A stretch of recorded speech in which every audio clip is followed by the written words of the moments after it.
বাংলাদেশ জামায়াতে ইসলামী সহ সব ইসলামী এবং ডান ও বামপন্থী রাজনৈতিক দল নিয়ে জাতীয় ঐক্যের ডাক দিয়েছে বিএনপি। শুক্রবার রাতে বিএনপি মহাসচিব মির্জা ফখরুল ইসলাম আলমগীরের স্বাক্ষরিত এক বিবৃতিতে এই আহ্বান জানানো হয়। মির্জা ফখরুল ইসলাম আলমগীর বলেন, জাতির এই ক্রান্তি লগ্নে জাতীয় বৃহত্তর স্বার্থে লুণ্ঠিত গণতন্ত্র ও ভোটাধিকার পুনরুদ্ধার, অধিকারহীন জনগণের ও জাতির মুক্তির লক্ষ্যে আমরা ন্যূনতম এক দফার ভিত্তিতে ও দাবিতে দেশের সব গণতান্ত্রিক রাজনৈতিক দল, সামাজিক ও সাংস্কৃতিক সংগঠন, ব্যক্তি ও শান্তিকে ঐক্যবদ্ধ হয়ে একটি জাতীয় ঐক্য গঠনে আহ্বান জানাচ্ছি।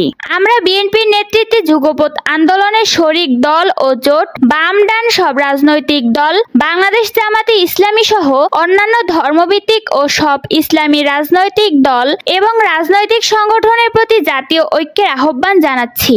জাতীয় ঐক্যের এই ঐতিহাসিক ঘোষণা ও দলিল দেশ ও জাতির মুক্তি ত্বরান্বিত করবে ইনশাআল্লাহ। বিবৃতিতে বিএনপি মহাসচিব বলেন, সময় ও যোগাযোগ প্রতিবন্ধকতার কারণে বিবৃতির মাধ্যমে সম্মতি প্রদান করা যেতে পারে। শীঘ্রই সম্মতিপ্রাপ্ত সবার স্বাক্ষরে যৌথ বিবৃতি প্রদান করা হবে।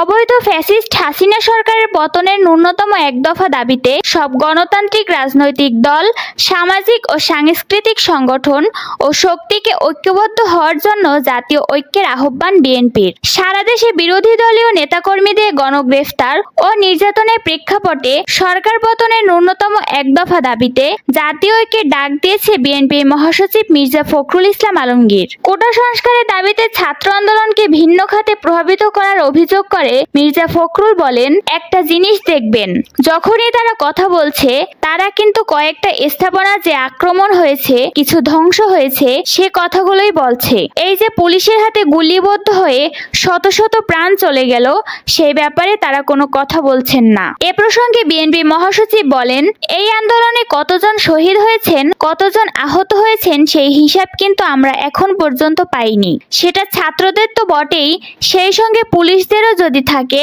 সেটাও সরকারকে স্পষ্ট করে বলা উচিত। আমরা পত্রিকাগুলোতে দেখেছি ঢাকা মেডিকেলের অসংখ্য ছাত্র এবং সাধারণ মানুষ চিকিৎসা নিচ্ছেন এবং মুমূর্ষু অবস্থায় আছেন। ছাত্র আন্দোলনের সহিংসতা নাশকতার সঙ্গে বিএনপির ও দলের ভারপ্রাপ্ত চেয়ারম্যান তারেক রহমানকে জড়ানোর প্রতিবাদ জানান মির্জা ফখরুল। তিনি বলেন, সরকার অত্যন্ত সচেতনভাবে একটা জিনিস প্রমাণ করতে চেয়েছে, এই আন্দোলন এবং পরবর্তীকালে যে ভাঙচুর হয়েছে এ সব কিছুর জন্য দায়ী হচ্ছে তারেক রহমান।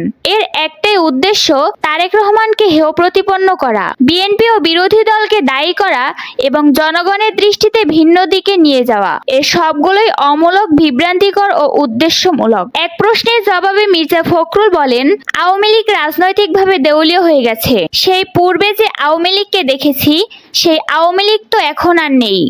এখন তারা টিকে আছে সম্পূর্ণ রাষ্ট্রযন্ত্রের বিভিন্ন প্রতিষ্ঠানের উপর ভর করে। সে কারণেই আজকে দেশের এই করুণ অবস্থা।